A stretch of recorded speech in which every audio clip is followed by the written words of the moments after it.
السلام علیکم۔ کربلا کے بعد کا منظر، امام حسین کو شہید کرنے والوں کی بہت دردناک موت۔ عبد المالک کے زمانے خلافت میں کوفہ پر مختار بن عبید ثقفی کو تسلط حاصل ہوا۔ اس نے کہا کہ میں قاتلان حسین میں سے ایک کو بھی دنیا میں چلتے پھرتے نہیں رہنے دوں گا۔ اگر میں ایسا نہ کروں تو مجھ پر اللہ و رسول کی لعنت ہے۔ پھر اس نے لوگوں سے کہا، مجھے ہر اس شخص کا نام و پتہ بتاؤ جو حضرت حسین کے مقابلے میں کربلا گیا تھا۔ لوگوں نے بتانا شروع کیا اور مختار نے ایک ایک کو قتل کرنا اور سولی پر لٹکانا شروع کر دیا۔ ابن سعد کا قتل۔ مختار نے ایک دن کہا کہ میں کل ایک شخص کو قتل کروں گا کہ اس سے تمام مومنین اور ملائکہ مقربین بھی خوش ہوں گے۔ حاسم بن اسود نخعی اس وقت مختار کے پاس بیٹھا ہوا تھا۔ وہ سمجھ گیا عمرو بن سعد کل مارا جائے گا۔ مکان پر آ کر اس نے اپنے بیٹے کو رات میں ابن سعد کے پاس بھیج کر اطلاع کر دی، تم اپنی حفاظت کا انتظام کرو، مختار کل تمہیں قتل کرنا چاہتا ہے۔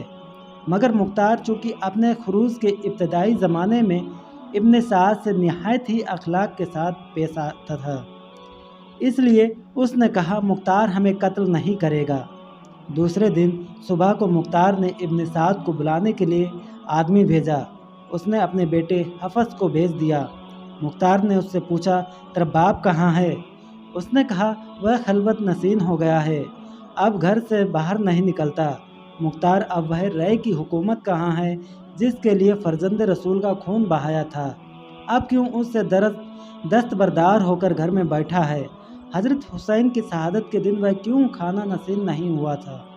پھر مختار نے اپنے کوتوال ابو امرہ کو بھیج کے ابن سعد کا سر کاٹ کر لے آئے۔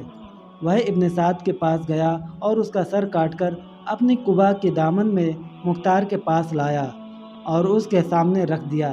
مختار نے حفص سے پوچھا، پہچان تو یہ سر کس کا ہے؟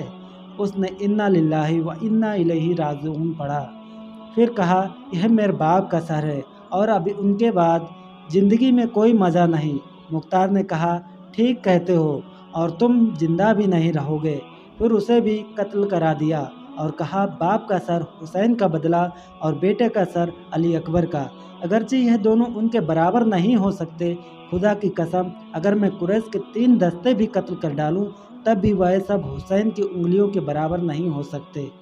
پھر مختار نے دونوں کے سر حضرت محمد بن حنفیہ رضی اللہ تعالی عنہ کے پاس بھیج دیا۔ امام حسین کا سر جدا کرنے والے کی سزا۔ خولی وہ بدبخت انسان ہے جس نے امام علی مقام کے سر انور کو جسم اقدس سے جدا کیا۔ مختار نے اپنے کوتوال ابو امرہ کو چند سپاہیوں کے ساتھ اس کی گرفتاری کے لیے بھیجا۔ ان لوگوں نے آ کر خولی کے گھر کو گھیر لیا۔ جب اس بدبخت کو معلوم ہوا تو وہ ایک کوٹری میں چھپ گیا اور بیوی سے کہہ دیا کہ تم لا علمی ظاہر کر دینا۔ کوتوال نے اس کے گھر کی تلاشی کا حکم دیا۔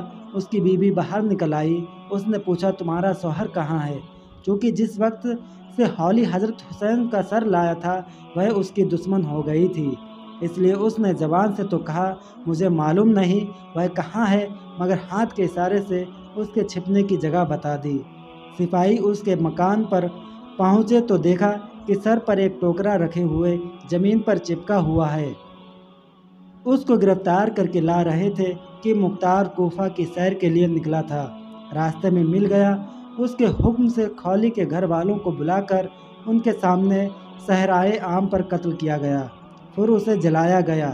جب تک اس کی لاش جل کر راکھ نہیں ہو گئی مختار کھڑا رہا۔ سمر قتل کے بعد کتوں کے حوالے کیا گیا۔ مسلم بن عبداللہ ضیابی کا بیان ہے کہ جب حضرت حسین کے مقابلے میں کربلا جانے والوں کو پکڑ پکڑ کر مختار قتل کرنے لگا تو ہم اور سمر جل جوشن تیز رفتار گھوڑوں پر بیٹھ کر کوفہ سے بھاگ نکلے۔ مختار کے غلام ضربی نے ہمارا پیچھا کیا۔ ہم نے اپنے گھوڑوں کو بہت تیزی سے دوڑایا لیکن ضربی ہمارے قریب آ گیا۔